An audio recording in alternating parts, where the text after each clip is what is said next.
Hello. I suppose I'm bringing a Christmas and New Year message together as we begin to consider what life is going to be like in the year 2022. We made all sorts of predictions for 2021, which in the end have, in some cases, proven to be accurate, but we're still caught in this pandemic. I'm sitting here at Bishop's house beside the family crib. This is a Philippines crib given to me by the pupils and staff of Warndon Junior School, where I had my first incumbency on the outskirts of Worcester. It's very precious to me because it's been with me a long time. It reminds me of some of the earliest ministry I have. It reminds me of those early Christmases as the vicar of the parish. And of course that brings nostalgia. Nostalgia for what things were like, nostalgia for what I might have been like, and that sense of reflecting on what has been. And the angel above the crib, well, that's even older. That comes from a crib set that I was given when I was really quite young. And so it's quite possible for me to sit here and to consider the overpowering sense of what things used to be like, what I want things to be like.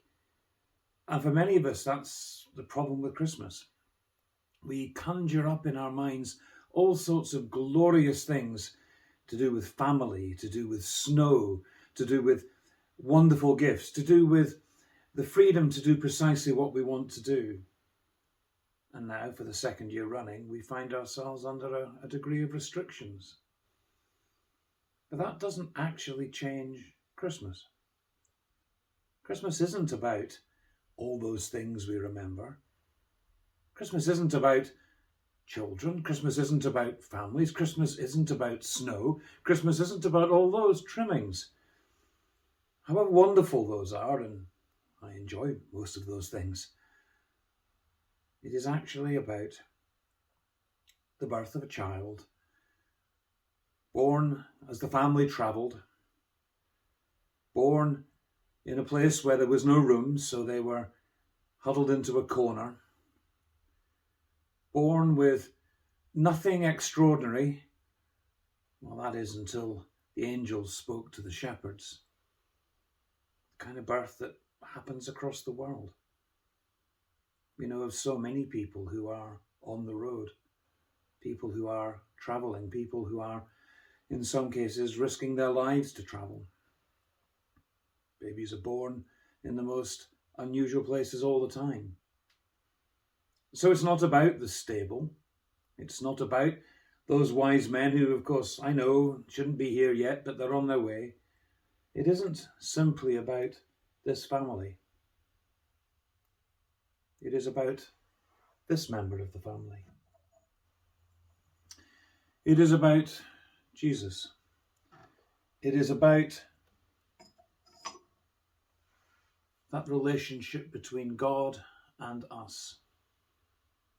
It is about God loving us so much that he enabled, through all the wonderment of God's great glory, to allow Jesus, his son, to be born among us, to learn what it was to be like us, and ultimately to give his life for us.